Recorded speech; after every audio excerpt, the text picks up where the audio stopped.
we're asking you today on this Valentine's Day to show Kelce the love, to the point where we even consider what previously seemed almost inconceivable, that maybe he has passed Brian Dawkins in the beloved category of Eagles players this century. Second poll question, has Jason Kelce passed Doc as the most beloved Eagles player this century? Yes or no? You can vote at Sportsradio WIP on Twitter. John, you played with one. You have followed the career of the other the whole step. It's kind of hard for me to assess that. It's tough. I mean, Doc, my teammate. I know. The other guys that would be in the mix. My teammate, like the wall that you could always depend upon. I know. My teammate. I know. Jason Kelce. Look, Brandon Graham would watch from afar. Would be in the conversation. Trott's in the conversation. B. West is in the conversation. But I think generally speaking, for the first 20 years or so of the decade of the century, like Doc was the guy. He was the guy. He was the guy more than any other. And I've seen this. I've been in events with Doc. I have seen where people come up to him and say, "Brian, my father died, and we buried him in the casket with your jersey. We put a Brian Dawkins jersey in my father's casket." I've seen that type of thing presented to him, and I'm sure it's happened probably thousands of times. I mean, I've only been around him a handful of times. I've seen it a couple times. Now, is Kelce that? I mean, he did win the Super Bowl, Doc didn't. He did give the speech. They're both that. And they're both going to be Hall of Famers. Yes, they're both up there. They're both magnificent. Is Kelce above him? I say no. I can't say it. I'm not ready to go there yet. He's still playing. It's Doc. Doc is still in the Rhea, league Doc or Kelce? I had a cat that I named B-Doc. Yep. Just to let you know, Okay. and I had him for a decade. Okay. And Kelce is above Brian Dawkins, not for me. It's just you combine. That's fascinating. You combine. Is that because the cat died? The cat did pass away. Well, I know you said you passed.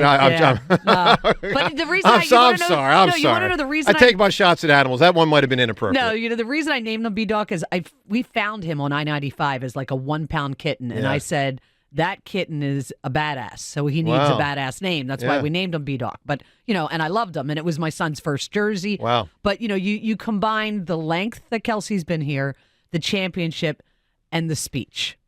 I mean, I was there live right in front, right there. All those things combined, and just how I just love every time he talks.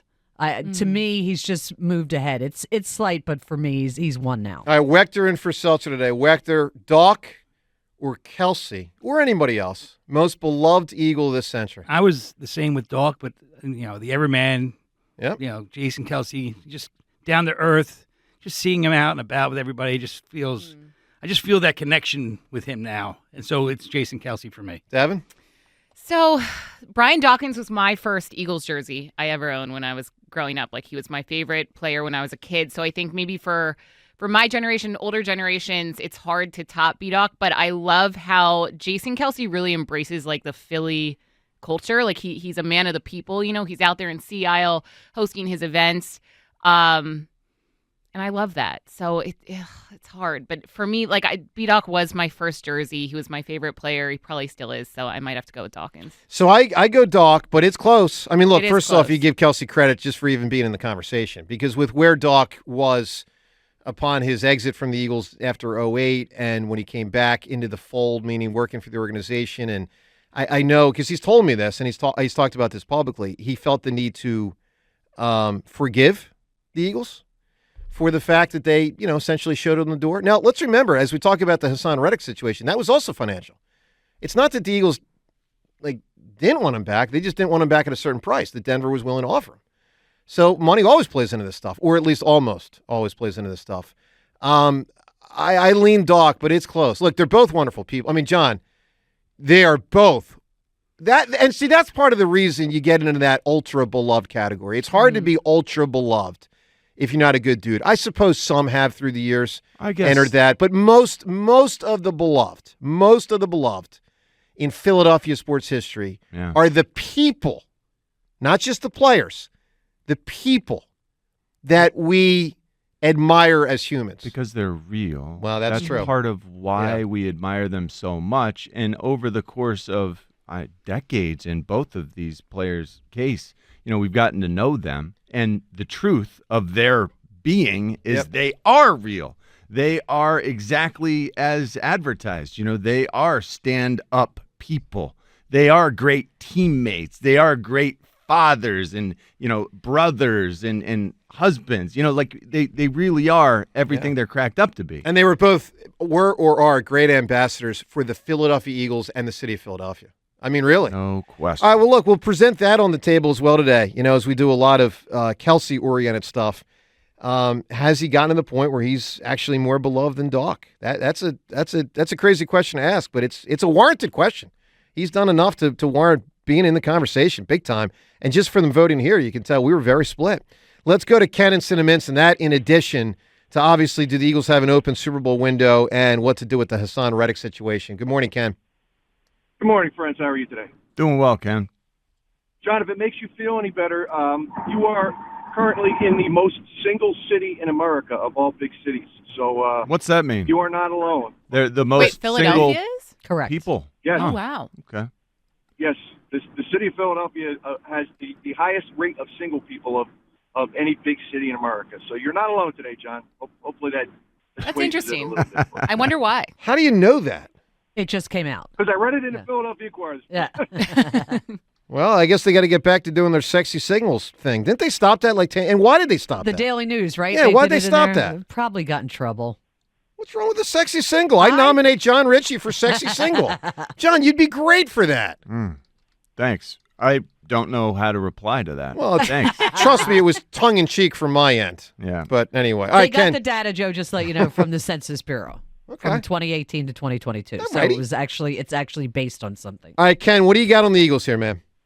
So just on the Kelce question, very quickly, I was at game 1 of the NLCS last year and saw Jason Kelce on the big screen at Citizens Bank Park chugging beers at the Phillies playoff game. So he's my guy. Plus, I tend to gravitate towards offensive linemen anyway, so it's Kelce for me. Yeah, he's the real deal. I think the Super Bowl window is still open, but it is as open, and Drew alluded to this a little bit earlier, it is as open as the quarterback's play is going to allow it to be open. As far as how Reddick fits into that question, David Murphy had a great piece this morning in the Inquirer where, you can make the case that keeping Reddick and extending him actually hastens the closing of that Super Bowl window. Here's a guy who, according to NFL Next Gen Stats, was credited to 9 run stops last year. 9. And, his deficiencies, and we saw it, we talked about it during that tailspin at the end of the year. Teams exposed his deficiencies on the back end when he's supposed to be setting the edge and things of that nature. John, did you notice that? I didn't notice that. Did you pick up on that, John?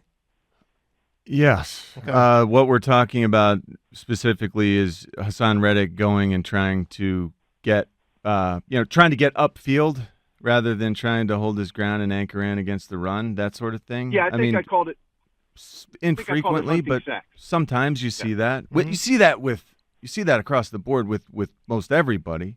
Well, but Jason at the end of the season, Jason I Babin do was think the all-time. you had a lot of that going on with a lot of guys, and there were times when I assumed they were uncertain about assignment.